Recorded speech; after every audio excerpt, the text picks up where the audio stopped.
Bismillahirrahmanirrahim. Assalamualaikum warahmatullahi wabarakatuh.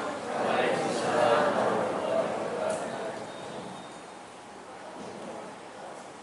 Innal hamdalillah nahmaduhu wa nasta'inuhu wa nastaghfiruh wa na'udzu billahi min shururi anfusina wa sayyiati a'malina. Man yahdihillahu fala mudilla lahu wa man yudlil fala hadiya lahu. Asyhadu an la ilaha illallah wahdahu la syarika lahu wa asyhadu anna nabiyyana wa habibana Muhammadan abduhu wa rasuluh alladzi la nabiyya wa la rasula ba'dah. Allahumma shalli wa sallim wa barik wa zid wa an'im ala abdika wa rasulika wa khalilika nabiyyina Muhammadin wa ala alihi wa sahbihi wa man ittaba'a atharahu ila yaumil qiyamah. Faqala 'azza wa jalla fi kitabihil karim, a'udzu billahi minasy syaithanir rajim.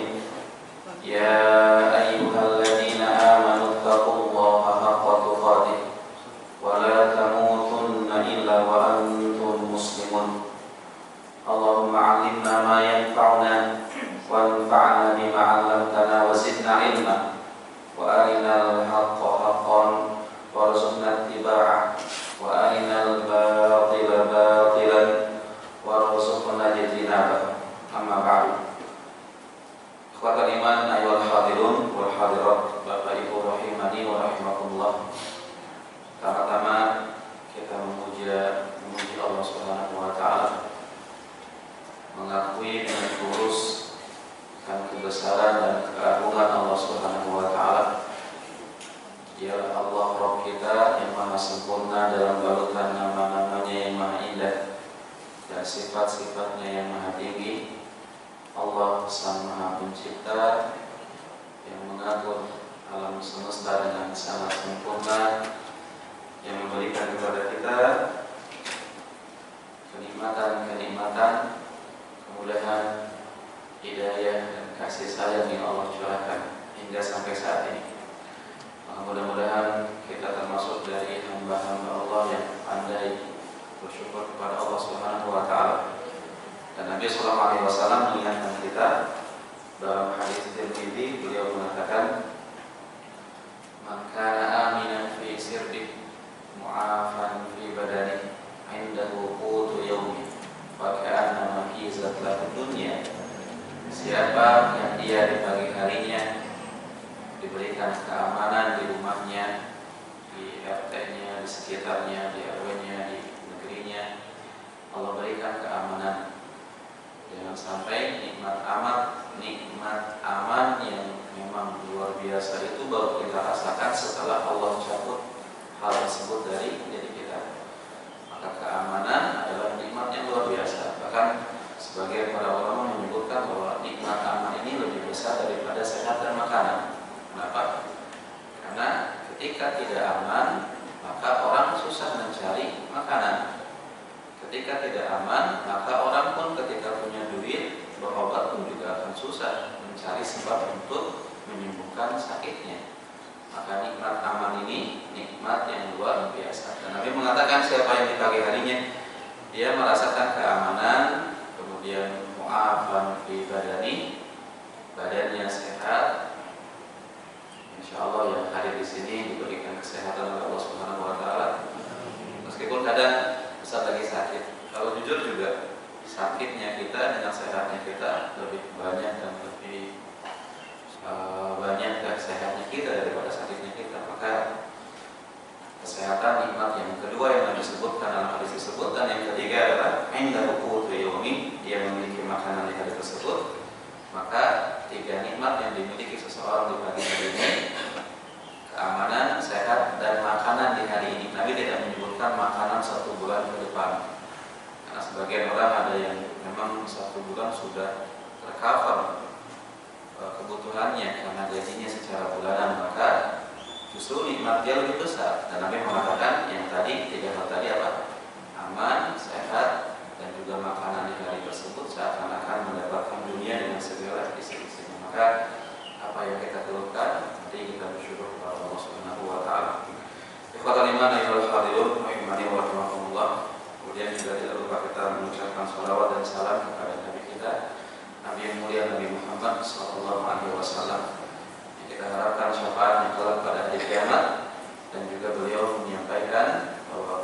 ummati yadkhuluna jannah. Setiap umatku akan masuk ke dalam surga. Illa man aba, kecuali orang yang enggan. Wa qila, dan Nabi ditanya, wa man ya'ba ya Rasulullah? Siapa orang yang enggan ya Rasulullah? Karena orang ketika ditanya pengen masuk surga, jawabannya mau. Dalam pertanyaannya mau tersebut apakah cita-cita atau angan-angan? Beda nggak Pak? Cita-cita dengan angan-angan Pak? Tidak. Kalau cita-cita itu dibarengi usaha. Kalau angan-angan, pengen ya punya ini, punya itu, berkhayal ya, action enggak gitu, berusaha enggak. Maka kita ingin masuk surga, angan-angan atau usaha atau cita-cita. Tapi kalau cita-cita harus ada usaha bagaimana meraih keridhaan Allah Subhanahu Wa Taala. Tapi di sini kok ada orang yang enggan ya masuk ke dalam surga? Maka Nabi SAW memberikan kaidah, konsep, dan beliau mengatakan man ata'ani dakhalal jannah. Siapa yang dia taat kepadaku, mengikuti arahanku, menjauhi larangan-larangan Nabi, maka itulah umat Nabi yang akan masuk ke dalam surga. Wa man 'asani faqad ya'ba, dan siapa yang dia membangkang, bermaksiat, tidak taat, tidak patuh terhadap Nabi, maka itulah umat yang enggan masuk ke dalam surganya Allah Subhanahu wa Ta'ala. Hadirin hadirat pada iman rahimani wa rahimakumullah. Di pertemuan kita di pagi hari ini, pagi yang kita harapkan keberkahan dari Allah Subhanahu wa Ta'ala. Dan Nabi sallallahu alaihi wasallam sering mendoakan umatnya di pagi hari dengan ucapan, dengan doa, Allahumma barik li ummati fi bukuliha. Ya Allah, berikanlah keberkahan kepada umatku di pagi harinya. Dan duduknya kita, hadirnya kita di sini mencari ilmu, menimba ilmu, sejatinya adalah nikmat ya. Orang bisa beribadah itu nikmat, bisa duduk-duduk lama membaca Al-Quran, menikmati, berzikir, itu nikmat. Tidak semua orang mampu seperti itu. Laki-laki bisa sholat berjamaah di masjid, itu adalah nikmat. Seseorang bisa hadir dalam kajian, itu nikmat. Maka mudah-mudahan kenikmatan-kenikmatan dalam beribadah ini Allah jaga sehingga kita bisa beristiqomah sebagaimana sabda Allah Subhanahu, sebagaimana firman Allah Subhanahu wa Ta'ala, wa'bud rabbaka hatta ya'tiyakal yaqin, sembahlah Rabbmu sampai kematian datang kepada. Dan hari ini kita akan mengambil pelajaran dari tema keluarga sakinah ya. Menuju keluarga sakinah. Ikhwatal iman ayyuhal hadirin rahimani wa rahimakumullah. Seumur kita, sepanjang umur kita sampai saat ini, sudah berapa kali kita menghadiri acara pernikahan? Tentu banyak ya. Dan ketika kita menghadiri acara yang memang ketika kita diundang oleh seorang muslim, maka wajib bagi kita untuk menghadiri undangan tersebut. Selama di dalamnya tidak ada kemaksiatan, maka wajib bagi kita untuk menghadirinya. Maka ketika kita hadir dalam walimatu nikah, dalam pernikahan, maka sering orang mengucapkan kepada pasangan tersebut, semoga menjadi keluarga sakinah, mawaddah dan warahmah. Tetapi apakah ucapan ini benar atau tidak? Benar atau tidak? Sebetulnya secara niat sih betul ya. Cuman secara praktek yang diajarkan Nabi Sallallahu Alaihi Wasallam, ketika kita hadir dalam pernikahan mereka dan mendoakan mereka, maka doa yang diajarkan kepada kita, doanya apa? Barakallahu laka wa baraka alaika wa jama'a bainakuma fi khair. Yang artinya semoga Allah berkati engkau dalam kemudahan-kemudahan yang kau dapatkan. Semoga Allah berkahi engkau dalam kesulitan-kesulitan yang nantinya engkau akan hadapi. Dan semoga Allah senantiasa mengumpulkan kalian berdua dalam kebaikan. Itu doa yang diajarkan Nabi Sallallahu Alaihi Wasallam. Tapi memang tujuan pernikahan yang kita harapkan dari pernikahan tersebut adalah sakinah,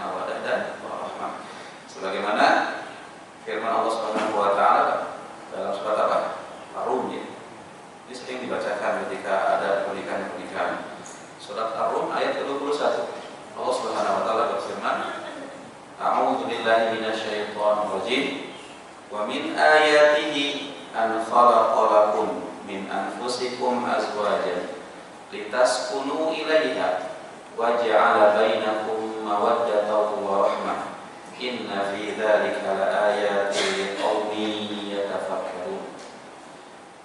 Dan dari tanda-tanda kebesaran Allah Subhanahu wa taala, Allah ciptakan pasangan-pasangan untuk kalian.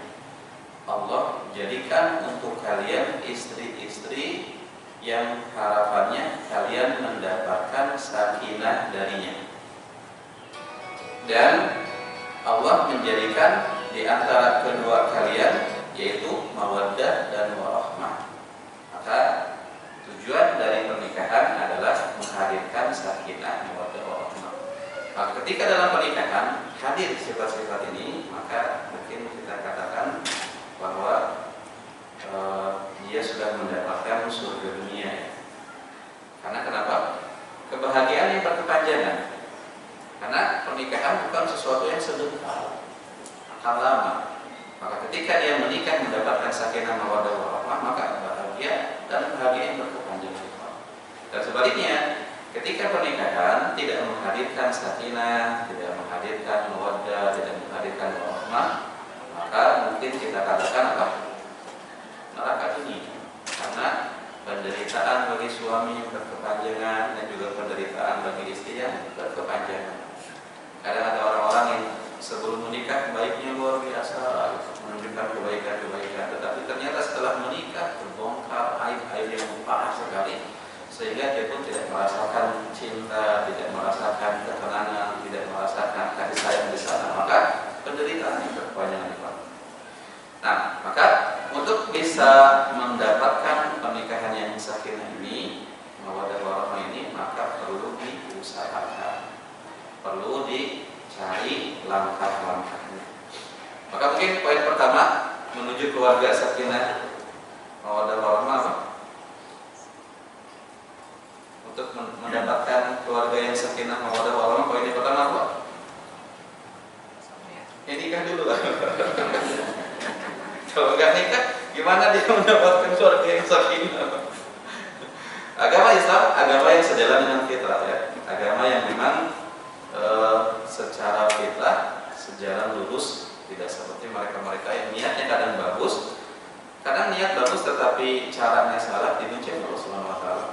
Orang-orang yang mereka merohibkan dirinya, mereka yang fokus beribadah dan tidak mau menikah, maka apa cara mereka? Maka pernikahan adalah fitrah manusia dan Islam menetapkan pahala yang besar di sana. Maka disebutkan apa? Bahwa orang yang menikah telah menyempurnakan setengah agamanya. Dan ada 3 orang yang mendatangi istri Nabi Sallallahu Alaihi Wasallam dan bertanya, bagaimana amalan-amalan Nabi? Maka diceritakan Nabi Sallallahu Alaihi Wasallam seperti ini, seperti itu. Maka mereka mengatakan, aina nahnu min Rasulillah? Di mana posisi kita ya? Nabi Sallallahu Alaihi Wasallam. Nabi orang yang maksum. Nabi orang yang dosa-dosanya diangkat oleh Allah Subhanahu wa taala. Salatnya, Masya Allah, malam sampai bengkak kakinya. Padahal kata Aisyah, salatnya tidak lebih daripada 11 rakaat. Artinya apa? Panjang, lama berdirinya Nabi Muhammad SAW. Kita orang bengkak di zaman sekarang, bengkaknya main futsal, bintang, naik gunung. Orang-orang gunung kudaki, lautan diseberangi, masjid dekat, tetapi berat, langka. Karena memang hidayah dari Allah. Maka tadi saya sampaikan, ketika seseorang mudah untuk beribadah itu nikmat dari Allah. Karena tidak semua orang mampu. Orang yang fisiknya kuat belum tentu mampu melangkahkan dirinya ke dalam masuk ke dalam masjid. Maka ketika disebutkan ibadah-ibadah Nabi yang tadi luar biasa, maka mereka mengatakan, kita di mana? Kita dosa banyak, tapi ibadah kita kok gini-gini aja gitu. Maka ada di zamannya siapa? Saya lupa. Zaman Imam Ahmad datang. Ketika ada seorang pemuda dilewati, kemudian ada orang yang melewatinya dan dalam keadaan menangis dia. Kemudian ditanya, kenapa menangis lagi? Dia mengatakan apa? Abaki ala ma madat min umuri. Saya menangisi umur saya yang telah berlalu. Umur semakin hari semakin tua, tetapi amalan semakin hari begini-begini saja. Tidak ada yang bertambah. Maka akhirnya 3 orang ini yang datang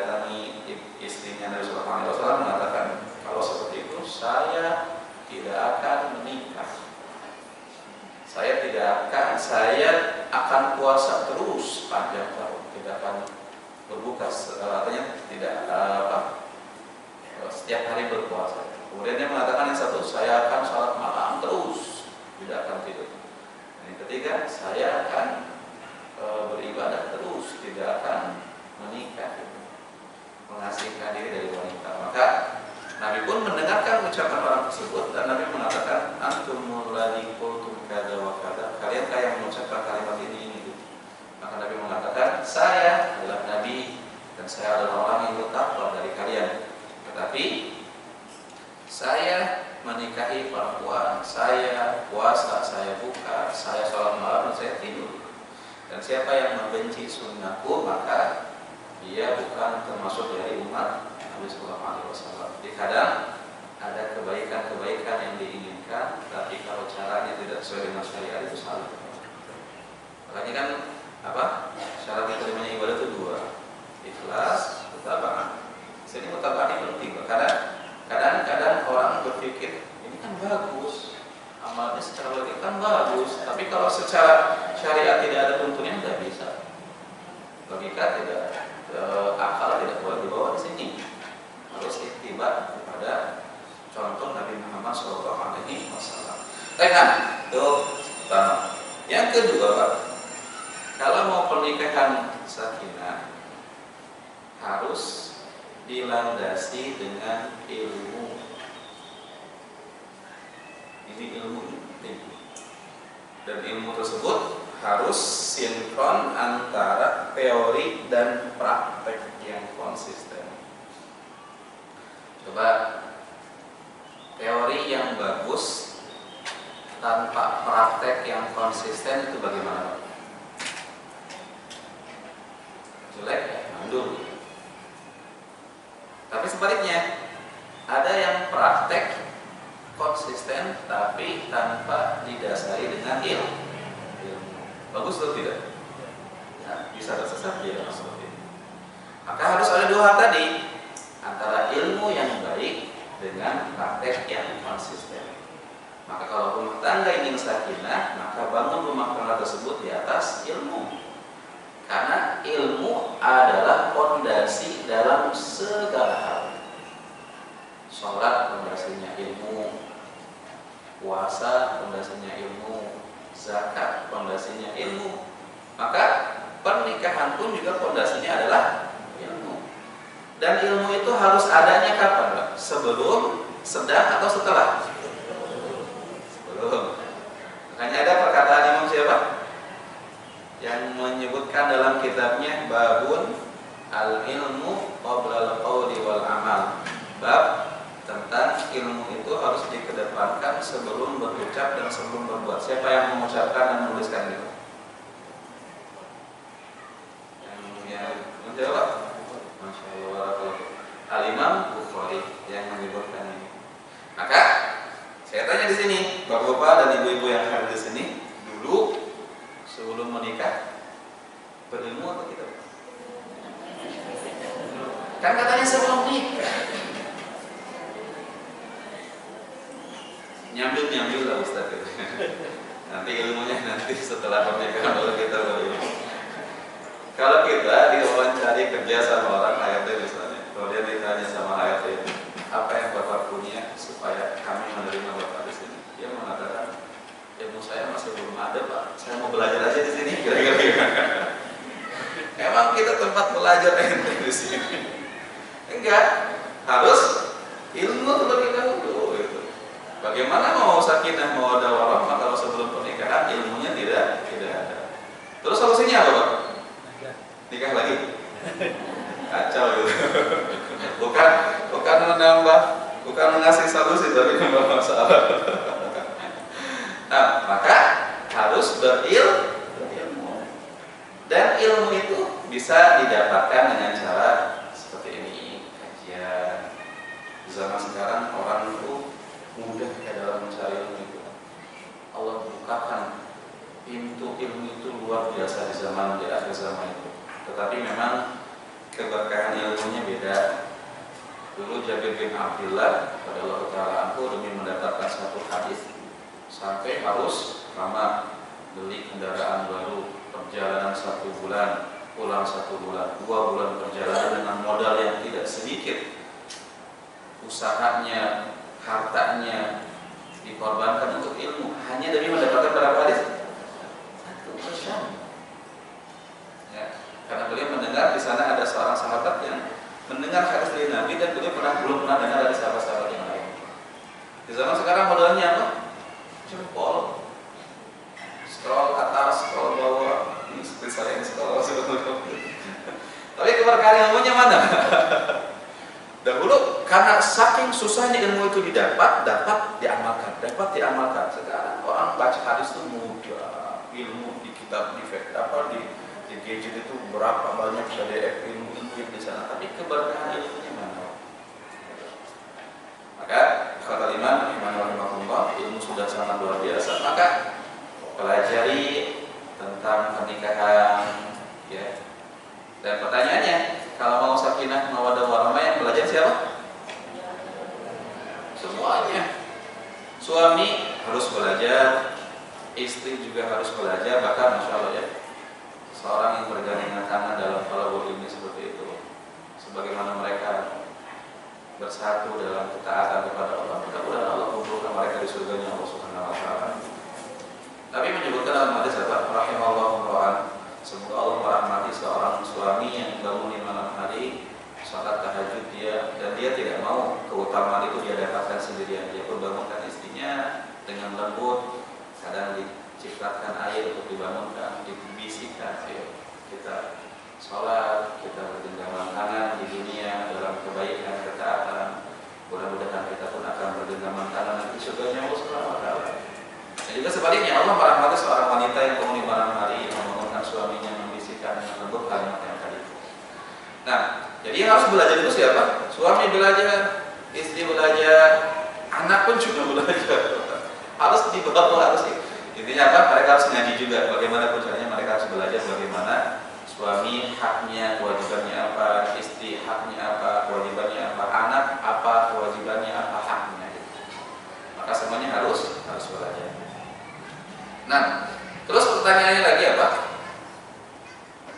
Ketika seseorang sudah belajar ilmu tentang pernikahan untuk menjadi keluarga yang sakinah mawaddah warahmah, apakah dengan ilmu tersebut memberikan jaminan bahwa rumah tangganya akan nol problematika? Terus kenapa belajar, Ustaz? Karena ilmu tersebut nantinya kita akan gunakan sebagai apa? Panduan, sebagai apa? Acuan untuk meminimalisir problematika itu. Yang namanya ujian, problem di dunia pasti ada. Tidak ada yang tidak diuji oleh Allah Subhanahu wa taala. Semua ujian. Makanya Allah menyebutkan apa dalam surat Al-Anbiya? Wa nabluukum bisyarri wal khairi fitnah. Kami uji kalian dengan kebaikan, kami uji kalian dengan keburukan. Ujian seseorang bisa berupa harta, ujian seseorang bisa berupa kemiskinan, kekurangan, ujian seseorang bisa karena jabatan, ujian seseorang bisa karena derajatnya mungkin ya, rakyat jelata, bisa karena kecerdasan, bisa karena kebodohan, semuanya ujian. Intinya siapa di antara mereka yang berhasil melewati ujian-ujian tersebut? Apakah orang yang diberikan kemudahan dengan kemudahannya? Apakah orang yang diberikan kesulitan dengan kesulitannya? Intinya semuanya adalah ujian dari Allah Subhanahu wa taala. Tidak ada yang tidak diuji. Wong orang yang paling mumpuni ilmunya dalam rumah tangga siapa? Siapa? Nabi Muhammad SAW. Kan orang yang paling mumpuni ilmunya dalam rumah tangga adalah Nabi Muhammad SAW. Apakah rumah tangga Nabi no problematika? Siapa no problematika? Salah satu ujian rumah tangga Nabi yang Nabi hadapi dengan istri-istri beliau, salah satunya adalah ujian ekonomi. Kalau alam saya dengar dari teman katanya, kalau harus katanya faktor terbanyak di pengadilan orang cerai itu adalah ekonomi. Banyak yang tidak kuat dengan ekonomi, istri banyak yang menggugat suaminya karena faktor ekonomi. Tapi kalau alam sih, tapi ekonomi ini adalah kewajiban suami. ketika seorang suami sudah berusaha maksimal dalam mencari ekonomi, maka seharusnya istri itu bersabar. Tapi kalau memang si suami ini memang dia malas-malasan mencari nafkah, maka yang seperti ini bisa digugat. Karena kepemimpinan laki-laki itu ada salah satunya apa? Di ekonominya. Artinya dia memberikan nafkah kepada keluarganya. Maka ketika kewajibannya pincang secara agama, istri bisa menggugat. Tapi bukan berarti, kemarin ada pertanyaan saya. Ada pertanyaan yang saya jawab itu lama, saya lupa itu. Sampai ketika khutbah di sana, Ustaz punya utang sama saya. Apa Pak? Pertanyaan saya, lupa saya. Apa pertanyaan saya? Oh iya, pertanyaannya itu apa? Ustaz ada pertanyaan dari jamaah katanya. Ketika seorang suami dia tidak memberikan nafkah di keluarganya, istrinya tidak dikasih nafkah, boleh gak si istri menolak hubungan suami istri? Boleh gak? Kira-kira boleh atau Pak? Boleh atau tidak? Gak boleh katanya Bu. Maka jawabannya apa Pak? Kalau saya menjawab tidak boleh Bu. Ketika seseorang dia melakukan pelanggaran, bukan berarti pelanggaran dibalas dengan pelanggaran. Pelanggaran seseorang akan dihisab di hadapan Allah Subhanahu wa taala. Tapi bukan berarti kita pun membalasnya dengan pelanggaran. Maka pilihannya orang yang seperti itu, ya orang yang tidak memberikan nafkah dan dia malas-malasan, pilihannya si laki-laki ini memberikan nafkah dengan bekerja atau mentalak. Kalau dia malas untuk memberikan nafkah, pilihannya cuma itu. Maka si istri pun bisa menggugat, tetapi dalam masalah kewajiban tadi, maka jangan balas ke pelanggaran dengan pelanggaran. Wallahu a'lam bishawab. Nah, jadi Nabi Muhammad saja sallallahu alaihi wasallam, beliau orang yang paling paham ilmu, tetapi tetap masih banyak problem rumah tangga yang beliau hadapi. Salah satunya adalah ekonomi. Hadis yang sering kita dengar dari Ibunda Aisyah, kata siapa? Urwah bin Zubair. Tahu siapa Urwah bin Zubair? Urwah bin Zubair adalah anak dari Az-Zubair bin Al-Awwam. Dan Aisyah punya saudari namanya Asma bintu Abu Bakrin. Asma menikah dengan Az-Zubair bin Al-Awwam, melahirkan sahabat Abdullah bin Zubair, Mus'ab bin Zubair, dan Urwah bin Zubair. Abdullah bin Zubair sahabat, ketemu Nabi SAW. Tapi Urwah bin Zubair tidak ketemu, sehingga beliau adalah tabi'in. Nah, jadi beliau adalah keponakan dari Aisyah radhiyallahu. Dan Aisyah bercerita kepada Urwah, karena Urwah ini sebagai seorang ulama. Urwah ini adalah seorang yang berdoa di depan Ka'bah. Ada 4 orang yang pernah dengar kisah ini. Pertama Abdullah bin Zubair, yang kedua Mus'ab bin Zubair, yang ketiga Urwah bin Zubair, yang keempat Abdul Malik bin Marwan. Maka ketika 4 orang ini anak muda di depan Ka'bah ya beribadah di sana, maka dari ketiga orang ini, keempat orang ini pun salah satu mengatakan ini tempat mustajab, kita berdoa kepada Allah. Maka masing-masing berdoa kepada Allah. Yang pertama doanya apa? Ya Allah, jadikan saya sebagai pemimpin Al-Hijaz. Siapa? Abdullah bin Zubair. Saya pemimpin Al-Hijaz. Itu antara Mekah Madinah. Kemudian yang kedua Mus'ab mengatakan, ya Allah, jadikan saya presiden Irak sana. Yang satu Abdul Malik bin Marwan mengatakan, kalian cita-citanya kok saya jadikan saya khalifah. Ya Allah. Yang keempat Urwah berdoanya apa? Jadikan saya sebagai rujukan orang belajar agama. Maka dia berdoanya bisa diberikan pemahaman Al-Quran dan hadis. Maka ternyata cita-cita 4 anak muda ini pun terkabul. Abdullah bin Zubair menjadi seorang pemimpin atau khalifah Mekah Madinah. Tapi meskipun di sana ada fitnah kan, ada pergolakan di sana, ada khalifah tertingginya ketika itu melihat Abdullah bin Zubair sebagai pemberontak, sehingga akhirnya terjadilah perang di sana, perebutan di sana. Maka Abdullah bin Zubair itu tewas di tangan seorang gubernur jahat yang bernama Hajjaj bin Yusuf Al-Thaqafi. Padahal ini adalah sahabat, dipenggal. Kepalanya bahkan dibawa kepada Asma bin Abu Bakar. Nah, yang kedua, Mus'ab bin Zubair benar doanya terkabul jadi pemimpinnya, tetapi dipilihkan juga meninggal dunia. Kemudian Abdul Malik bin Marwan benar-benar menjadi seorang khalifah. Dan yang keempat Urwah menjadi seorang yang menjadi rujukan agama. Beliau seorang ulama, Urwah bin Zubair, seorang tabi'in. Maka di sini Aisyah radhiyallahu ta'ala anha, beliau bercerita kepada Urwah, kata Aisyah, "Ya ibna ukhti, wahai keponakanku, inna kunna lananzuru ilal hilal, thumma al-hilal, salasati ahillah." Kami pernah melewati 1 bulan, 1 hilal, 2 hilal, 2 bulan, 3 hilal, 3 bulan. Dan dalam waktu 3 bulan tersebut, ma'uqidat fi abyati Rasulillah sallallahu alaihi wasallam narun. Di rumah-rumah tangga Nabi tidak dinyalakan kompornya, tidak ada api yang menyala.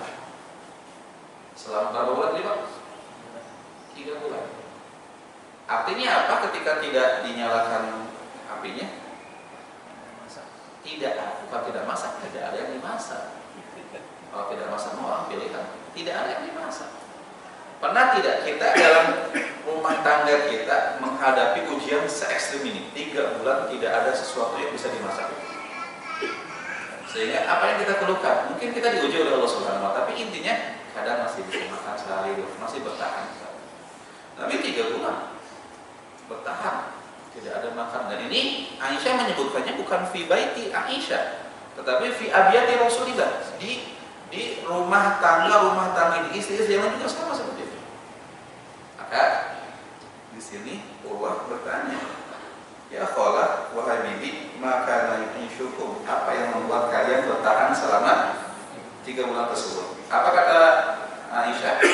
"Al-aswadan, at-tamru wal ma", yaitu kurma dan air putih.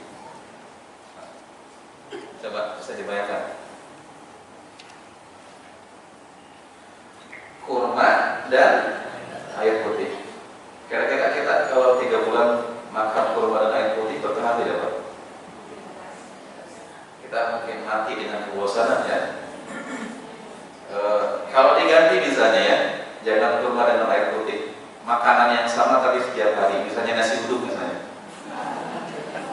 Pagi uduk, siang uduk, malam uduk. Besoknya hari kedua uduk lagi. Padahal kan uduk mengenyangkan Pak. Kira-kira gimana? Kita sering makan kurma gak Pak? Alhamdulillah ya. Apalagi Ramadan ya. Tapi yang kita makan kurma, temannya apa? Campur lah, ya selapa lah, cincau gitu gorengannya. Bahkan di masjid-masjid gorengan itu menang. Kurma disediakan kurma 3 piring, gorengan 10 piring, yang habis duluan mana Pak?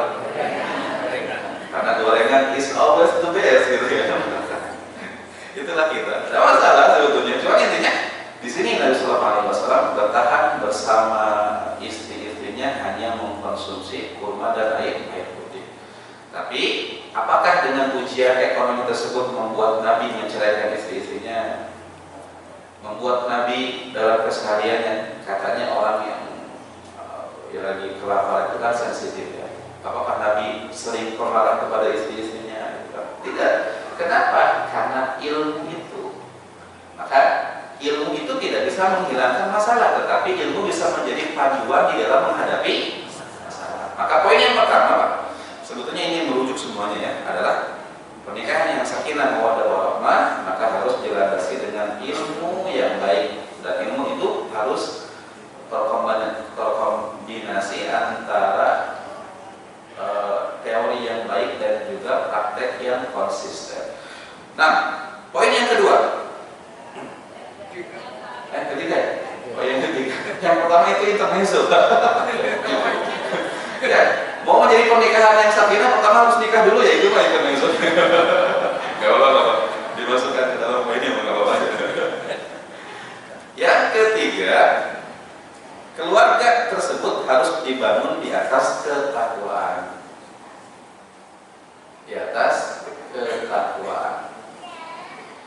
Nah, kalau kita melihat kata as-sakinah dalam Al-Quran, coba search. Kita mudah sekarang mencari satu kata, seperti misalnya az-zakat. Tuliskan zakat, berapa kali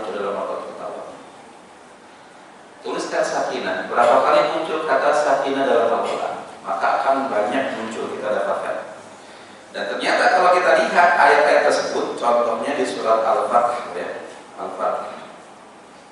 Allah sebutkan di sana ayat-ayat yang di dalamnya ada bunyi as-sakinah. Salah satunya surat Al-Fath ayat 4. Allah berfirman, A'udzu billahi minasyaitonir rajim. Huwallazi anzala as-sakinata fi qulubil mu'minin liyazdadu imanan ma'a imanihim. Yang artinya, dialah Allah Subhanahu wa taala zat yang menurunkan as-sakinah, ketenangan kepada hati-hati orang-orang yang beriman supaya menambah keimanan mereka. Itu ayat yang keempat. Ayat yang ke-18 surat yang sama Al-Fath. Allah berfirman, A'udzu billahi minasyaitonir rajim. Laqad radiyallahu 'anil mu'minina idh yubayyi'unaka tahta asy-syajarah fa'alima ma fi qulubihim fa'anzala as-sakinata 'alaihim. Sungguh Allah telah ridho terhadap para sahabat yang membaiat engkau wahai Muhammad di bawah sebuah pohon. Maka Allah mengetahui apa yang ada dalam hati-hati mereka, keikhlasan mereka. Dan total sahabat yang ada ketika itu 1.400 sahabat. Maka apa yang terjadi? Fa'anzala as-sakinata 'alaihim. Maka Allah turunkan ketenangan kepada mereka, sakinah. Dan ayat yang selanjutnya surat Fath ayat 26.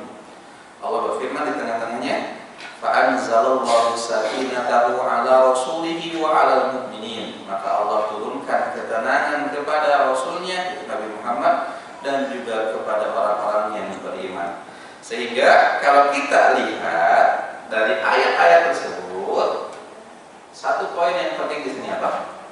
As-sakinah, ketenangan yang dicari oleh orang-orang itu, siapa yang menurunkan dan yang memberikannya? Siapa? Allah Subhanahu wa taala. Kan coba lihat ayatnya. Maka kalau kita ingin mendapatkan sakinah, yang mana sakinah tersebut yang menurunkan adalah Allah, berarti kita harus dekat dengan Allah. Dekat dengan Allah maksudnya bertakwa kepada Allah. Maksud bertakwa apa? Menjalankan perintah, menjauhi larangan. Bagaimana kita mau mendapatkan sakinah, sedangkan zat yang memberikan sakinah kita jauhi dia. Gitu. Kalau kita pun ingin sesuatu dari orang, kita pun meraihnya, kita pun melakukan sesuatu yang bisa membuat dia ridho kepada kita, kan seperti itu ya. Maka kalau kita ingin mendapatkan sakinah yang itu adalah milik Allah, maka kita harus dekat dengan Allah. Jadi harus bertakwa dalam pernikahan, harus dibangun di atas ketakwaan kepada Allah Subhanahu wa taala. Ya, ada nasihat. Seorang ulama yang bernama Ma'il bin Ubaidillah Al-Jazari rahimahullah ta'ala. Namanya Ma'il bin Ubaidillah Al-Jazari. Apa kata beliau? Beliau mengatakan, kanatil ulama idza iltaqau tawasaw bihadhil kalimat. Para ulama ketika mereka bertemu satu sama lain, maka mereka akan saling menasehati kalimat ini dengan kalimat ini. Apa kalimat tersebut? Takwa.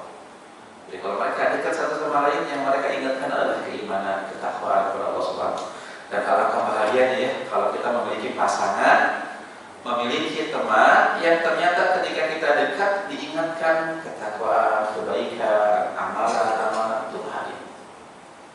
Nabi Sallallahu Alaihi Wasallam melakukan itu. Beliau menasihati, tidak lepas dari nasihatnya. Bahkan dalam keadaan yang sulit pun nasihat beliau muncul. Pernah dengar kisah ketika Nabi Muhammad Sallallahu Alaihi Wasallam keluar dari rumah dalam keadaan lapar. Lapar yang luar biasa. Di waktu yang memang biasanya orang istirahat, mungkin siang panas terik matahari. Maka ketika Nabi Muhammad keluar mencari kegiatan supaya melupakan lapar. Kalau kita mah lapar, keluar ngapain? Cari makan jajan. Nabi Muhammad keluar cari kegiatan supaya hilang laparnya. Maka ternyata bertemu dengan sahabat Abu Bakar dan Umar bin Khattab. Maka Nabi pun bertanya, wahai Abu Bakar, wahai Umar, ngapain nih siang-siang panas? Ngapain di luar? Kata Abu Bakar, kata Umar, ya Rasulullah, kami lapar, tidak ada makan. makan di rumah. Luar biasa ini orang-orang soleh begitu. Ini orang-orang terbaik coba. Apa yang kita keluhkan coba? Kita makan nikmat, sering jalan, sering keluar, ada acara-acara jajan banyak, kita apa yang kita keluhkan? Maka akhirnya Abu Bakar dan Umar bertanya, Anda ya Rasulullah, kenapa keluar? Maka kalimat hadisnya apa? Akhrajani ma akhrajakuma, yang mengeluarkan saya sama persis dengan apa yang mengeluarkan kalian berdua. Sama-sama apa? Maka akhirnya Nabi pun ngobrol dengan Abu Bakar dan Nabi mengatakan ini, kita berkunjung ke rumah siapa? Abu Ayyub al-Ansari. Karena kan Nabi tinggal di rumah Abu Ayyub selama beberapa bulan di awal kedatangan di Madinah. 7 bulan tinggal di rumah Abu Ayyub sampai rumah-rumah Nabi untuk beliau dan istrinya sudah selesai dibuat. Maka akhirnya Nabi pun ke sana, kemudian ketok pintu, assalamualaikum. Maka tidak ada jawaban. Untuk yang kedua, assalamualaikum, tidak ada jawaban. Yang ketiga baru ada jawaban, waalaikumsalam. Ternyata yang membuka adalah Ummu Ayyub. Ketika dibuka, maka Ummu Ayyub mengatakan, ya Rasulullah, saya dengar salam Anda, tapi saya ingin mendapatkan salam Anda 3 kali ya Rasulullah. Maka saya biarkan dulu. Bagaimana para sahabat itu mencari kesempatan untuk mendapatkan sesuatu yang lebih gitu Pak. Bagaimana? Mereka kalah dengan ini, mereka melakukan yang lain. Orang miskin sahabat datang kepada Nabi dan mengatakan, ya Rasulullah, orang kaya enak ya. Kenapa emang? Ya enak. Mereka sholat berjamaah sama seperti kita sholat berjamaah. Mereka puasa Ramadan sama seperti kita puasa Ramadan. Tapi mereka punya fulus. Fulus mereka buat untuk apa? Mereka punya untuk haji, untuk umroh, untuk berjihad, untuk bersedekah. Itu mereka enak. Itu lihat bagaimana irinya para sahabat. Orang di zaman sekarang irinya apa? Ente enak anak sultan, wajah ganteng, duit banyak, rumah banyak, mobil banyak, pergi kemana-mana di tanah karpet merah. Itu orang iri di zaman sekarang. Tapi irinya para sahabat seperti itu. Mereka ingin mengalahkan dengan cara apa gitu supaya bisa mengalahkan orang-orang kaya sahabat. Akhirnya Nabi pun memberikan amalan. Jangan kalah dengan mereka. Mereka punya style, engkau pun punya style apa? Baca zikir, subhanallah, alhamdulillah, Allahu akbar, la ilaha illallah. Banyak itu. Maka sahabat miskin itu bahagia. Saya punya sesuatu yang bisa ngalahin mereka. Ternyata orang kaya mendengarkan hadis ini. Dan mereka pun mengamalkan. Dan orang-orang miskin pun kembali kepada Nabi, ya Rasulullah. Orang-orang kaya mendengarkan hadis ini dan mereka mengamalkan. Gimana ya Rasulullah? Maka Nabi mengatakan, dzalika fadlullah yu'tihi man yasha. Itulah kemuliaan yang Allah berikan kepada yang Allah kehendaki. Maka setiap orang punya kelebihan kepada masing-masing. Tapi intinya apa? Mereka mencari cara ya untuk mendapatkan keridhaan Allah. Ulbah bin Zaid, seseorang yang ditolak di perang apa? Di perang Tabuk ya. Kata Nabi, siapa yang memberi untuk pasukan ini baginya surga, Allah akan ngasih harta, seluruh hartanya. Umar setengah hartanya, Utsman datang dengan harta yang banyak. Semua orang ada yang bawa segenggam kurma, dikasih untuk mendapatkan surga. Karena janji Nabi, siapa yang memberi untuk perang ini baginya surga. Ulbah datang ke bawa apa-apa. Ditolak oleh Rasulullah SAW. Sedih dia pulang membawa kesedihan akhirat. Orang lain sukses surganya, dia. Akhirnya apa yang terjadi? Menyerahkan dan karena menyerah di malam hari beliau berdoa, ya Allah, apakah kemiskinan yang saya miliki ini membuat saya haram untuk masuk surga ya Allah? Apakah karena kepakaan saya tidak bermasuk surga ya Allah? Demi Allah, kalau saya punya harta sekarang, saya akan infakkan untuk mendapatkan surgamu. Tapi saya tidak ada, saya tidak punya apa-apa. Dan Rasul pun menolak saya. Akhirnya Allah mengatakan, kalau tidak ada yang bisa saya infakkan, ya Rasul, ya Allah, saksikan pada malam hari ini saya infakkan harga diri dan kehormatan saya. Jika ada orang yang pernah menjatuhkan kehormatan saya ikhlaskan, saya infakkan. Kalau ada orang yang pernah mengambil hak saya ikhlaskan, saya maafkan. Itulah para sahabat tidak menyerah dengan satu hal. Mereka mencari orientasinya mereka surga. Maka di sini tadi Ummu Ayyub apa? Ummu Ayyub itu saya ingin dapat salam 3 kali. Tapi ketika masuk bagi cerita tadi, Kak Abu Ayyub sedang beribadah, ada di rumah. Tapi ternyata pada Allah Abu Ayyub pulang bahagia. Ahlan ya Rasulullah, di rumah saya. Hanya disiapkan makanan. Dan disinilah kalian sambil makan Nabi memberikan nasihat apa? Tsumalatus alunna yauma idzin. Tidak kosong dari nasihat. Maka itu orang-orang soleh mewasiatkan, menasihatkan sini para ulama mengatakan apa? Ketika mereka bertemu, mereka saling berwasiat ketakwaan.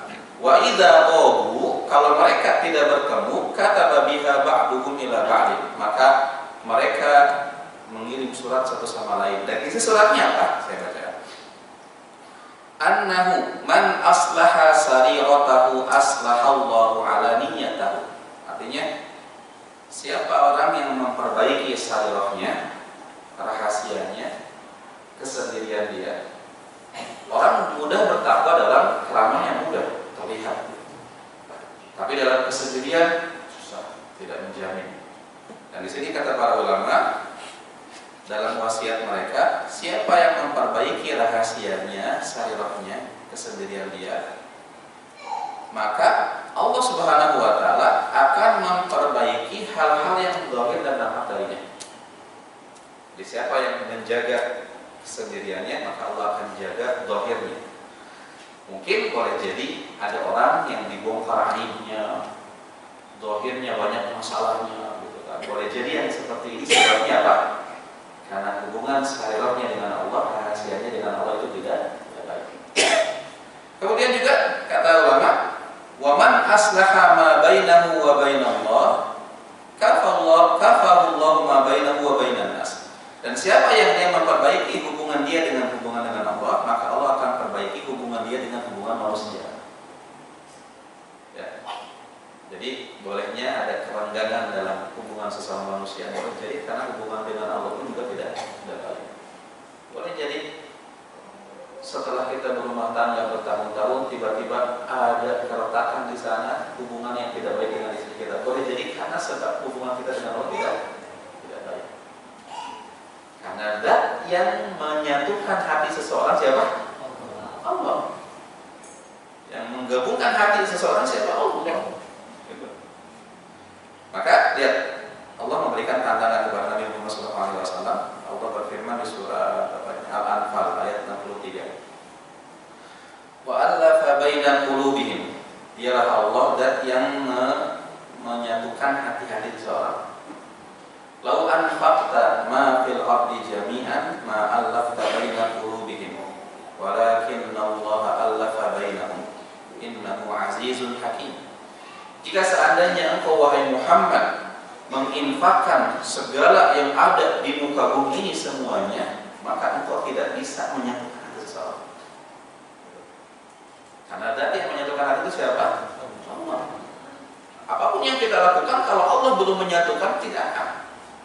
Maka tadi boleh jadi kerenggangan yang terjadi antara suami istri setelah bertahun-tahun, artinya ada hubungan yang tidak baik. Boleh jadi karena hubungan dia dengan Allahnya tidak baik.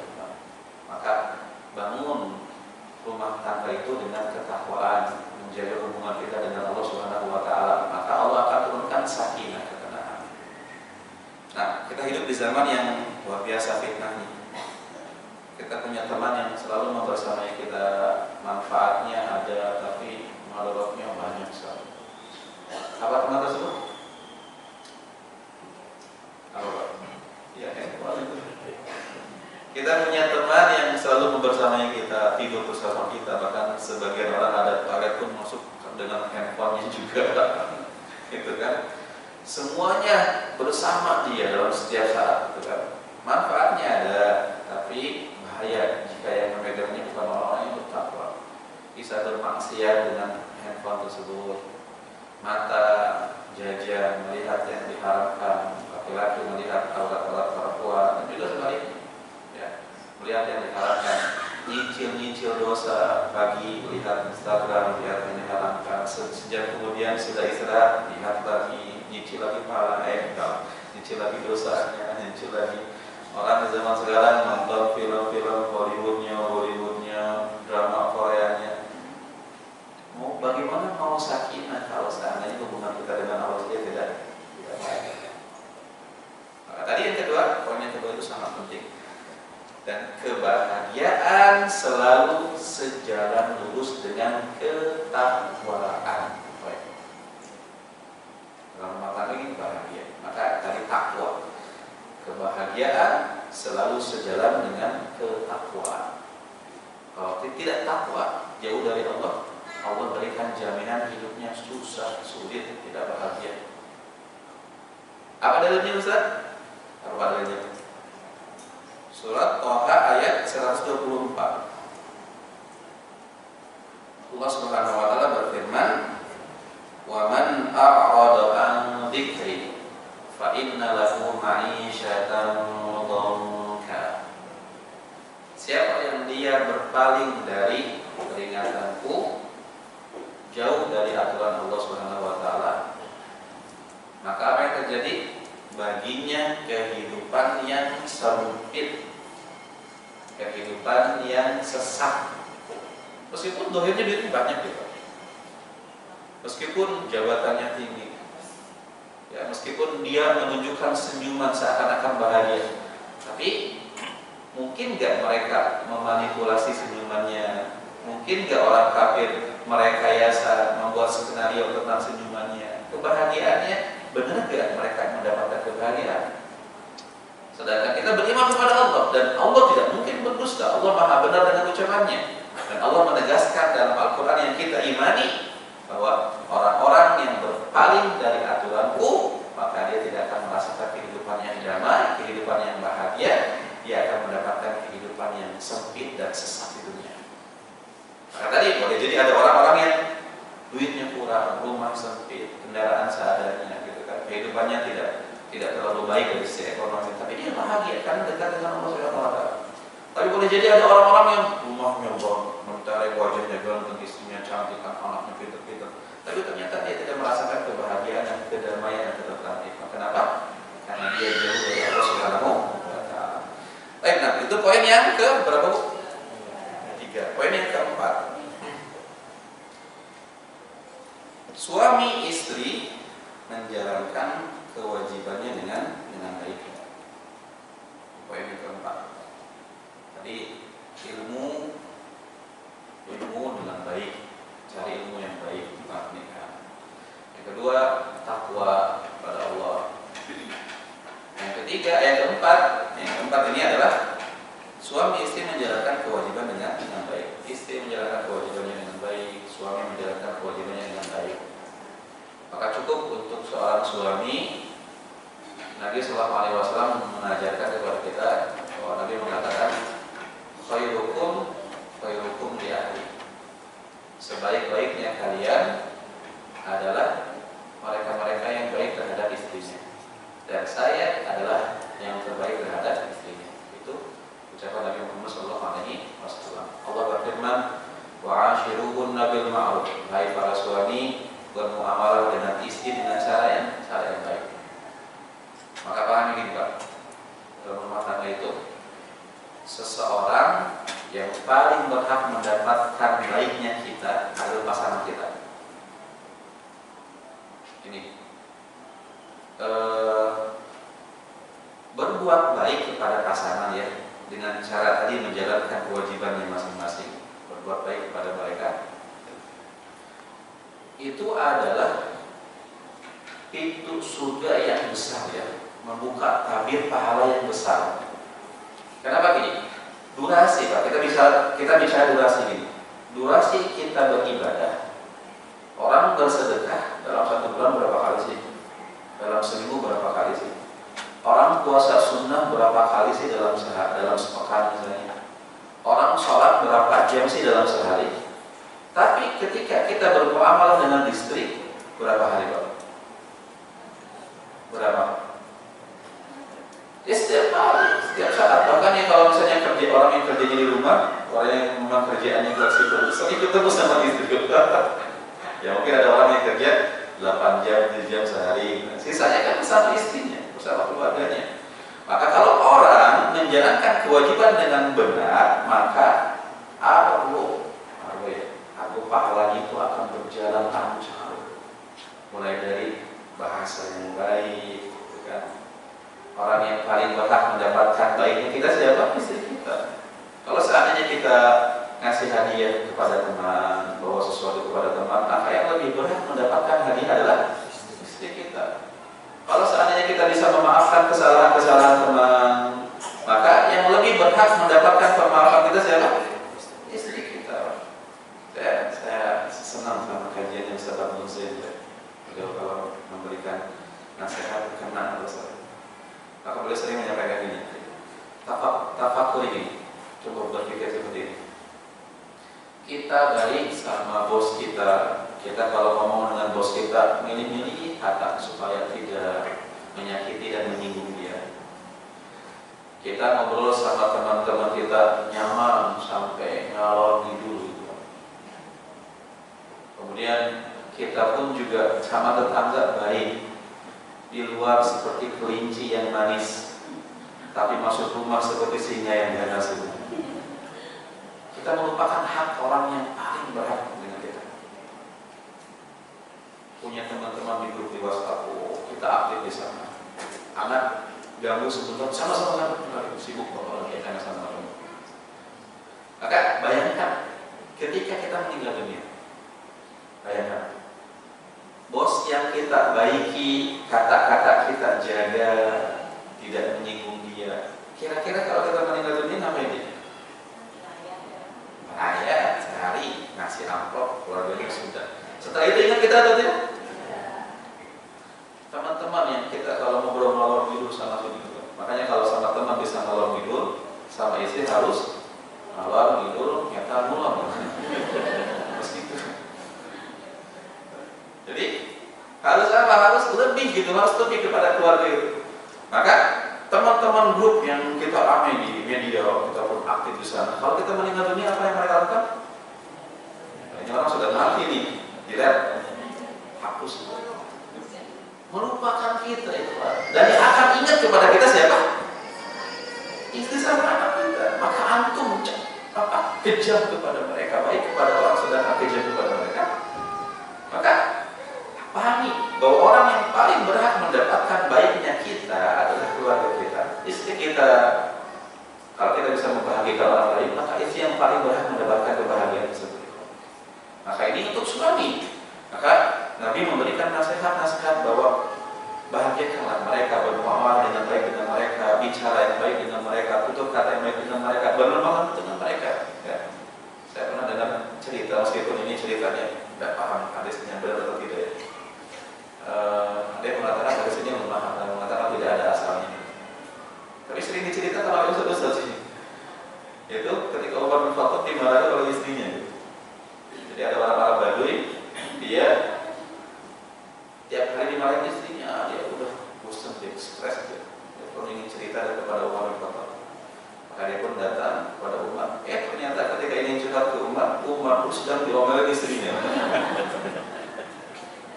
Maka orang-orang Baduy itu mendengar, udah pergi ya. Umar melihat sebentar, omelannya kita lanjutkan lagi. Ini ada tamu dipanggil, ada apa? Kemudian mengatakan apa? Tadinya saya mau curhat wahai Umar tentang istri saya yang suka ngomel. Ternyata ketika saya datang, orang lebih dahsyat daripada orang saya. Kata Pak, gimana tidak? Mesti ngomel itulah dia.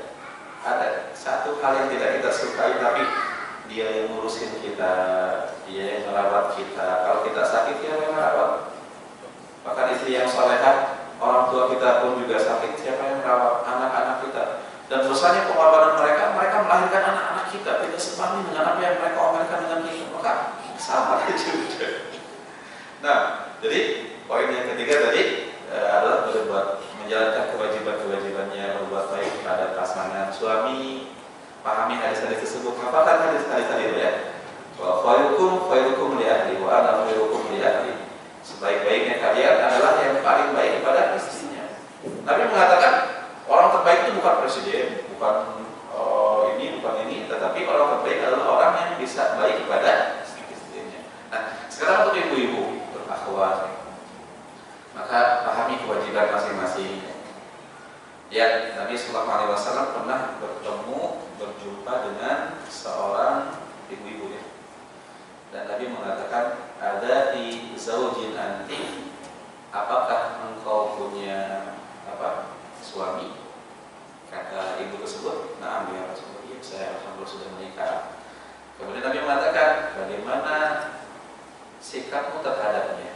Maka dia mengatakan, saya berusaha semampu saya untuk hikmah kepadanya, baik kepadanya. Maka Nabi SAW memberikan nasihat, unduri aina anti minhu, fa innahu jannatu fi wanaluki. Maka lihatlah di mana posisimu di mata suamimu.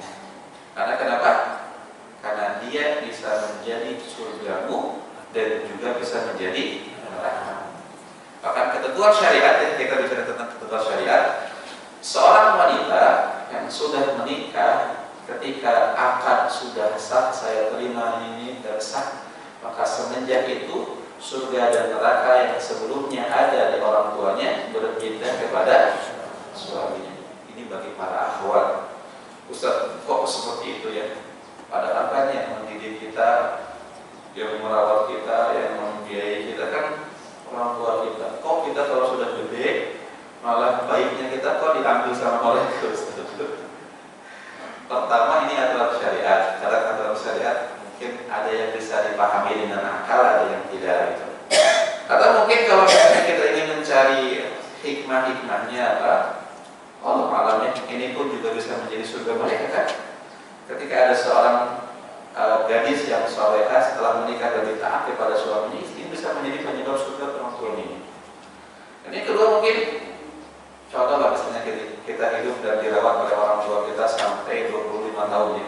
Karena rata-rata misalnya gadis menikah umur sekian misalnya. Meskipun ada yang 40 tahun misalnya, tapi tidak sedikit. Tapi setelah 25 tahun tersebut misalnya, hidup berumah tangga dengan suaminya, berapa tahun? Dengan suaminya. Ya tergantung umurnya dia, kita tidak paham. Cuma kebanyakan kan umurnya umat manusia nih, kebanyakan 63, 60 sampai 70 ya. Berarti kalau 60 dikurangi 25 berapa? 35. Berarti lebih menangan mana? Suaminya atau orang tua? Gini, wallahu alam ya, cuma pembenaran aja ini. Cuman kan kita sebagai seorang mukmin lebih, artinya apa? Taat kepada aturan. Kadang meskipun ada aturan yang secara logika kok bisa seperti itu, tetapi aturan dasarnya ta'abbudiyah penghambaan. Yang kedua, kalau misalnya di logika-logikain mungkin seperti tadi bisa juga. Nah, jadi untuk ibu-ibu pahami hadis tadi bahwa keridhaan suami yang soleh itu bisa menjadi sebab surga seseorang. Tetapi ketika suami tidak ridho terhadap istrinya, maka hati-hati, bisa menjadi sebab neraka dia. Tapi ketaatan kepada suami itu harus sejalan dengan ketaatan secara agama ya. Karena Nabi mengatakan la ta'ata fi makhluqin fi ma'siyatillah. Tidak ada ketaatan kepada makhluk dalam rangka bermaksiat kepada Allah Subhanahu wa taala. Misalnya suami memerintahkan keburukan, tidak ada kewajiban untuk taat kepadanya. Dan ketika suami memerintahkan sesuatu yang mubah, sesuatu yang secara agama hukumnya boleh gitu kan, maka wajib untuknya untuk dilaksanakan. Nah, dan juga hadis yang lain, Nabi SAW saking besarnya hak seorang suami sampai Nabi mengatakan, "Lau kuntu amiran," kalau seandainya saya diperbolehkan untuk memerintah seseorang untuk bersujud kepada selain Allah, maka saya akan perintahkan seorang istri untuk bersujud kepada suaminya. Ini hadis Rasulullah SAW. Nah, hadis yang lain Nabi mengatakan apa? Idza shallatil mar'atu khamsaha, kalau seorang wanita baik dalam menjalankan sholat lima waktunya, wa shamat syahraha, kemudian menjalankan puasa Ramadannya dengan cara yang baik, kemudian wa hafizat farjaha, kemudian dia menjaga kesuciannya, kemaluannya, dan yang keempat wa ata'at ba'laha, dan dia taat kepada suaminya, qila laha, akan dikatakan kepadanya, udkhulil jannah min ayyi abwabin syi'ti, maka masuklah ke dalam surga dari pintu mana saja yang kau kehendaki. Maka sama sebagaimana tadi suami harus berbuat baik kepada istrinya, istrinya pun juga harus baik kepada suaminya. Nabi pernah mengatakan apa? Bahwa saya pernah melihat neraka, dan kebanyakan penduduk neraka siapa? Kenapa alasannya? Yakfurnal ashir wa yakfurnal ihsan. Wanita banyak durhaka kepada suami dan banyak menghilangkan kebaikan-kebaikan, melupakan kebaikan. Jadi Nabi mengatakan, kalau engkau berbuat baik kepadanya sepanjang hidupmu, kemudian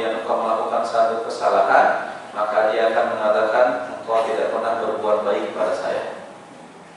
Maka ini sifat dari wanita penduduk neraka. Tapi kalau yang ngaji, yang paham, insya Allah nggak seperti ini. Berusaha untuk membenarkan kesalahan-kesalahan dalam melakukan kebaikan-kebaikan yang dimiliki oleh pasangan. Berusaha seperti itu. Jangan menjadi hafizah, seorang yang hafid dalam keburukan. Mas, kalau di tahun 2019 pernah giniin aku, di tahun 2020 kau pernah giniin aku, pas kita kunjungan ke rumah mama gini, kau apa-apa disebutkan kebaikan-kebaikan, keburukan-keburukannya, Pak. Tapi kebaikan-kebaikannya dia lupakan. Maka yang seperti ini adalah wanita penduduk neraka. Maka berhati-hati. Maka ini poinnya berapa tadi? Yang kelima,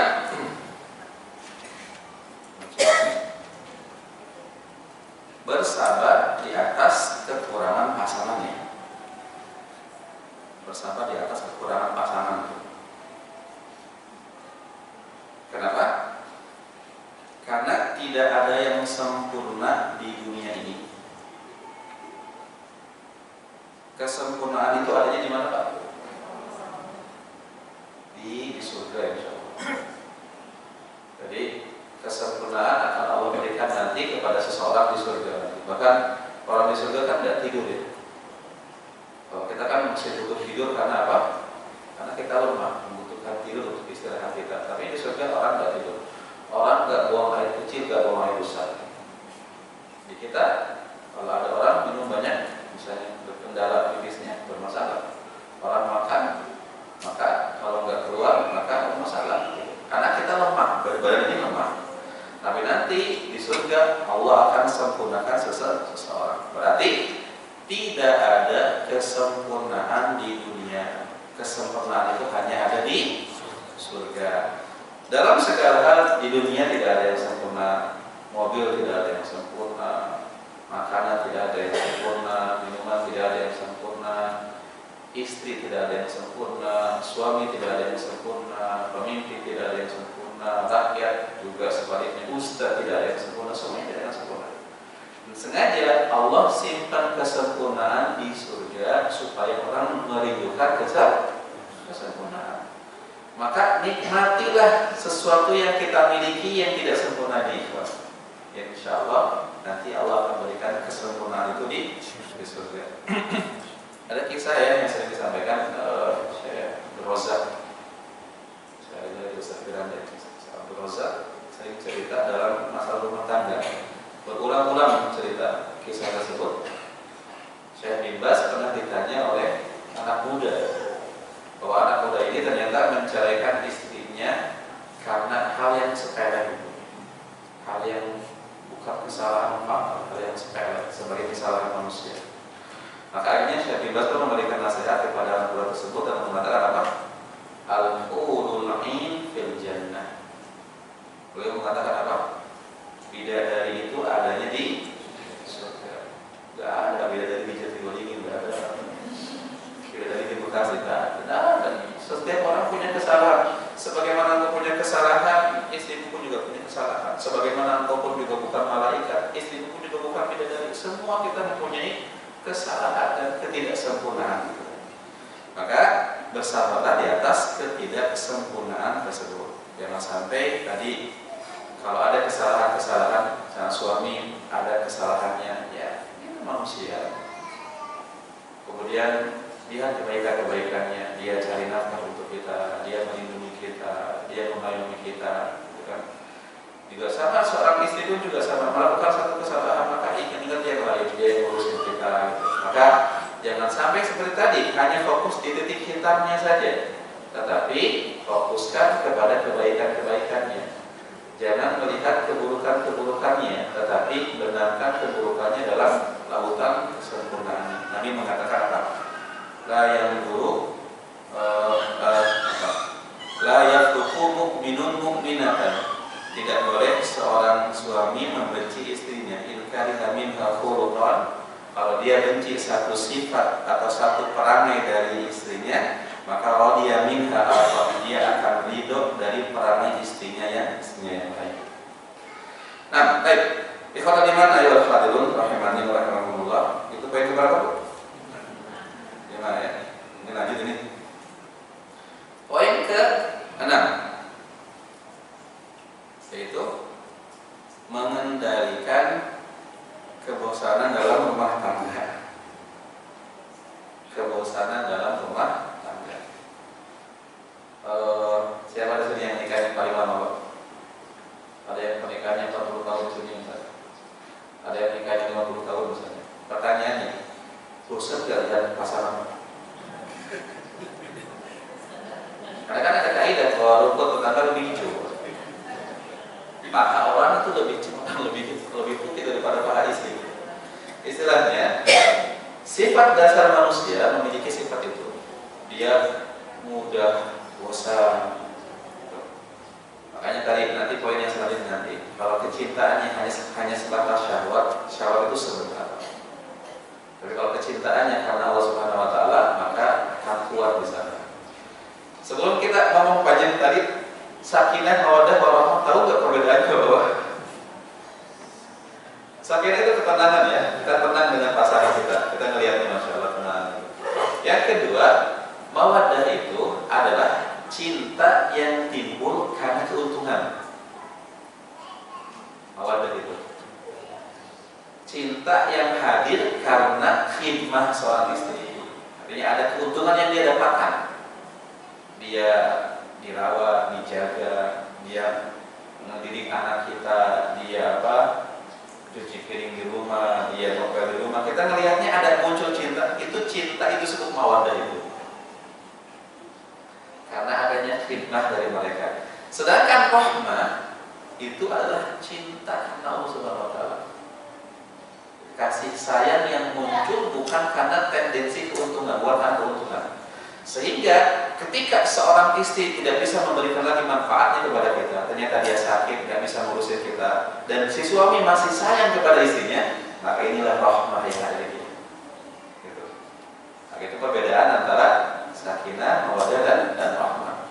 Maka ikhwan, kebosanan dalam rumah tangga, kebosanan dalam kita memiliki pasangan itu bisa disebabkan karena dua hal ya. Pertama, karena maksiat yang dilakukan. Ketika seseorang matanya banyak melihat yang haram, melihat yang cantik, melihat artis yang cantik, melihat tetangga yang cantik, maka dengan sebab maksiat tersebut bisa membuat sesuatu yang halal menjadi tidak nikmat. Apa yang halal untuk kita? Istri kita. Halal untuk kita halal. Harusnya kita bisa bertaladud, menikmati kebersamaan tersebut.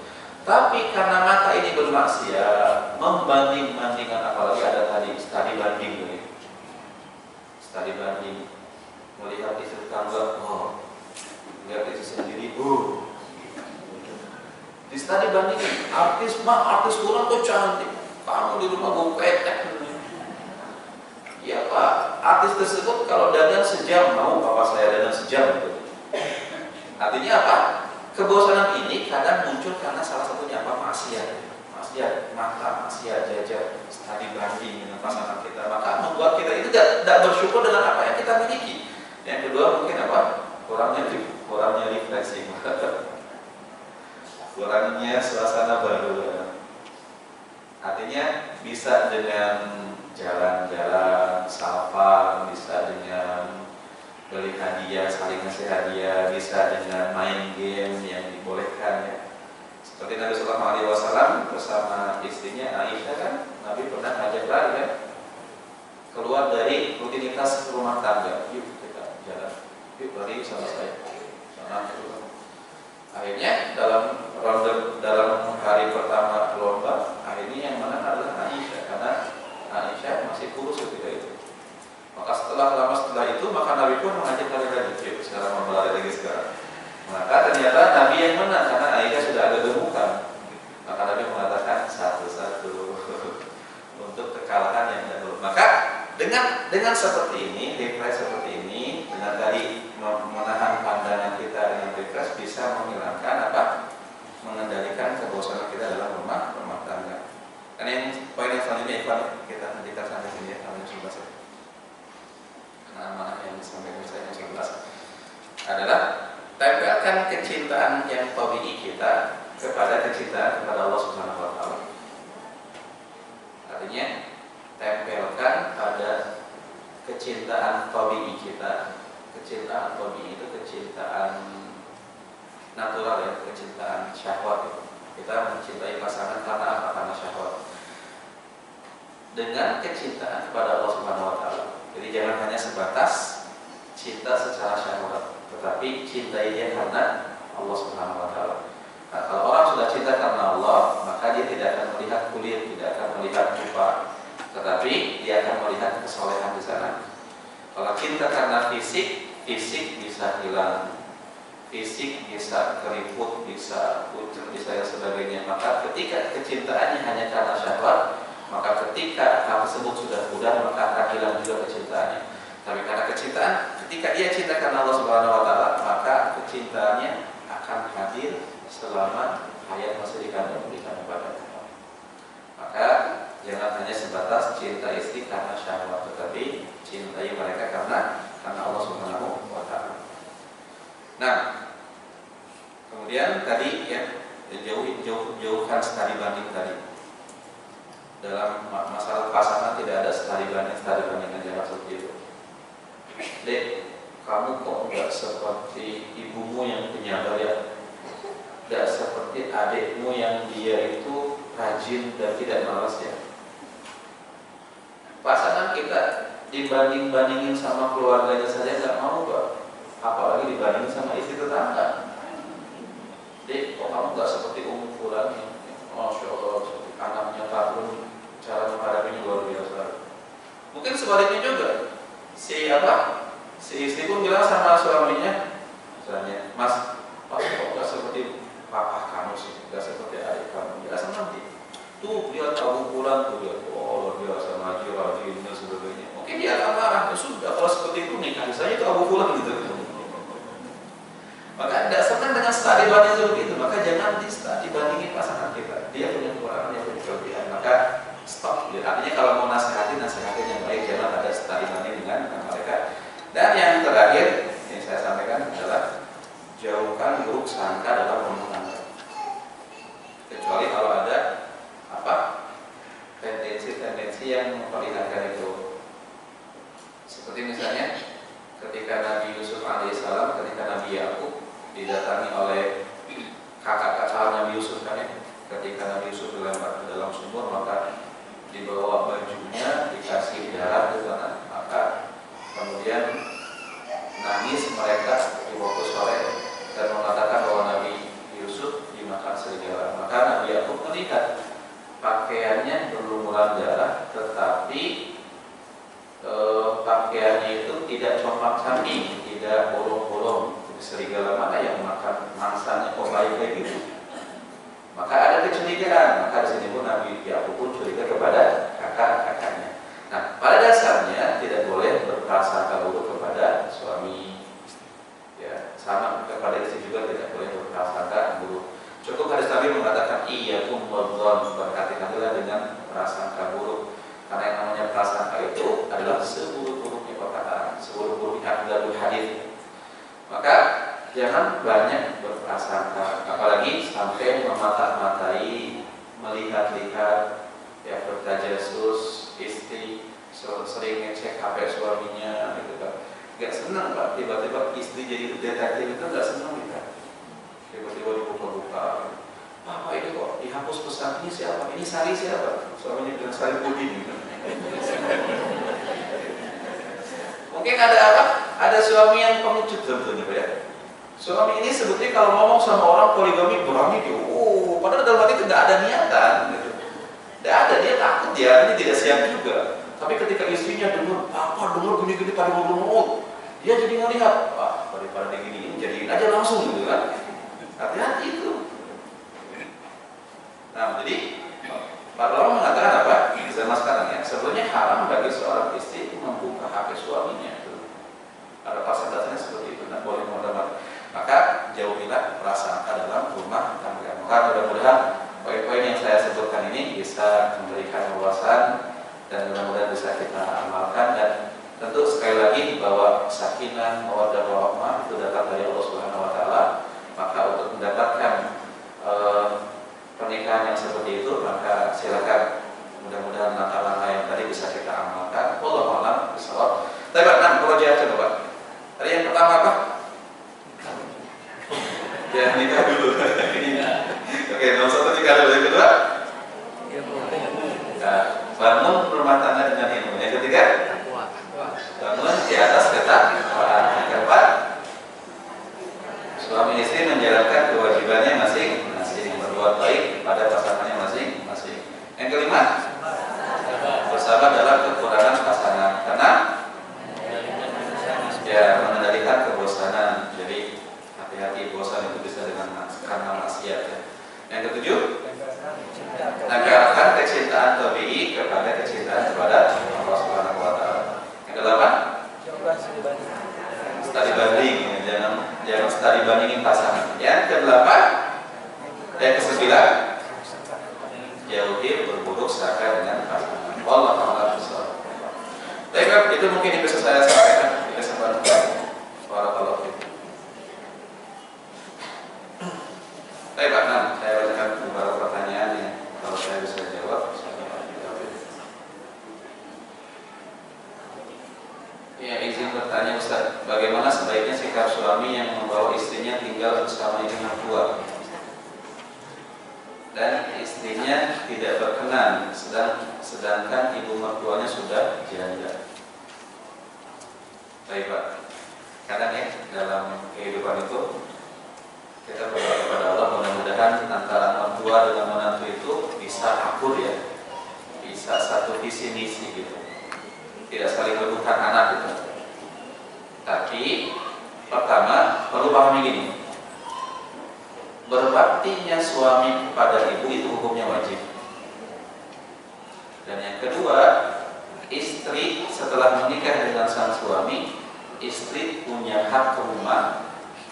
Meskipun rumah itu ngontrak, meskipun rumah itu beli, tidak masalah. Yang penting dia punya hak ke rumah. Ketika seorang istri itu meminta supaya tidak tinggal serumah dengan mertua, itu haknya mereka. Suami wajib untuk memberikan hak tersebut. Itu secara konsep dasarnya. Berarti Ustaz, bagaimana cara berbaktinya dengan orang tua yang memang sudah janda, sudah tidak ada yang mengurus? Maka bisa kolaborasikan antara dua hal tersebut. Mungkin kontrakannya dekat dengan rumah ibunya misalnya. Tapi intinya tadi seorang suami kan laki-laki wajib berbakti kepada ibunya. Tetapi dari sisi lain seorang istri punya hak rumah yang kalau dia tidak ridho disuruh makan maka harus dipenuhi haknya. Tapi alangkah lebih baiknya jika seandainya si istri bisa bersabar di atas mungkin kekurangan mertua misalnya, bisa bersabar lebih dahulu lah. Kalau bisa mampu serumah dan bersabar lebih dahulu sampai nabung-nabung itu lebih baik ya. Supaya suami itu bisa menjalankan kewajibannya, supaya kita memberikan kesempatan lebih kepada suami untuk berbakti kepada ibunya jika masih ada. Mudah-mudahan dengan cara seperti itu pun juga suami memberikan izin lebih kepada kita untuk berbakti kepada orang tua si istri. Wallahu a'lam.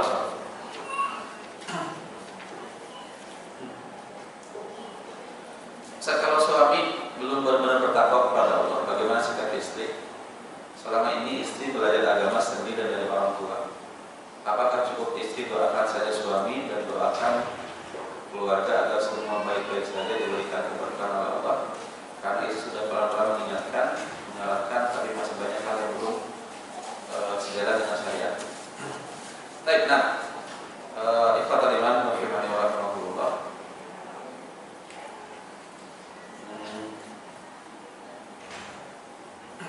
Tugas kita kepada suami adalah mengingatkannya.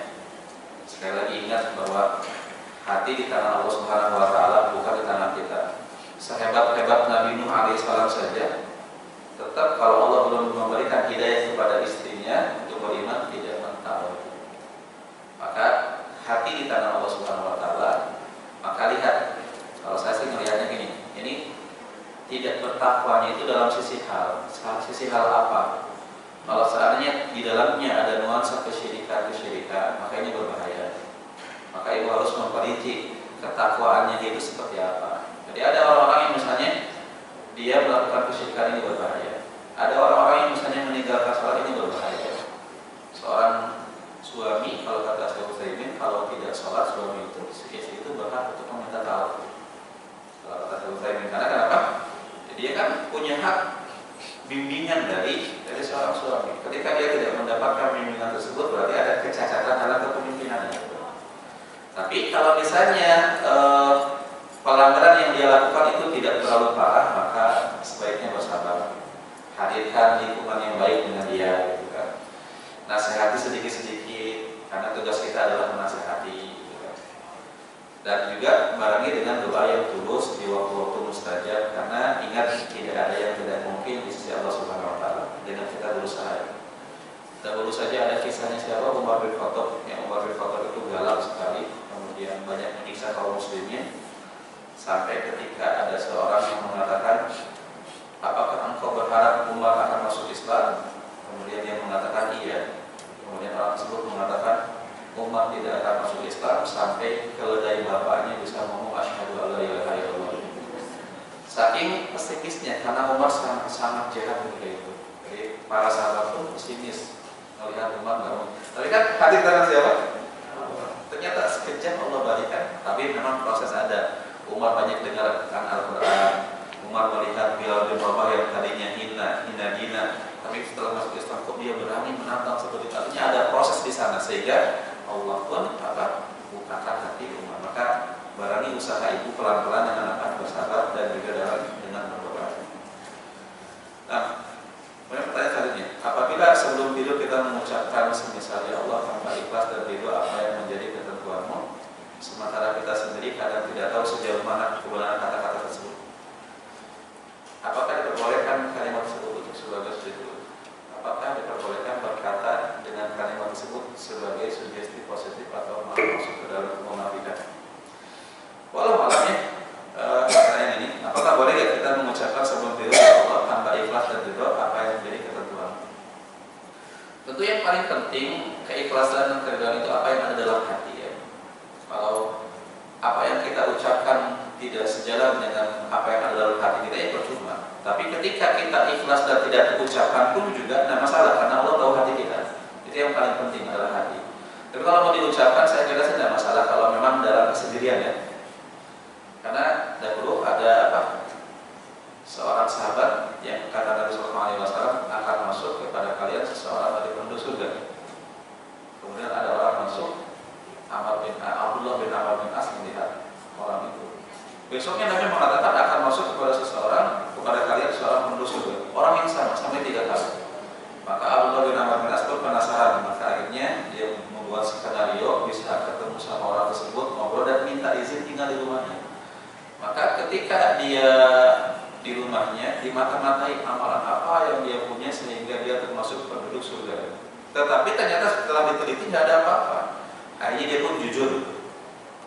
Dia mengatakan, apa yang membuat engkau ternyata direkomendasikan Nabi sebagai penduduk surga? Dia mengatakan tidak ada yang kau lihat kan, saya tuh gini-gini aja.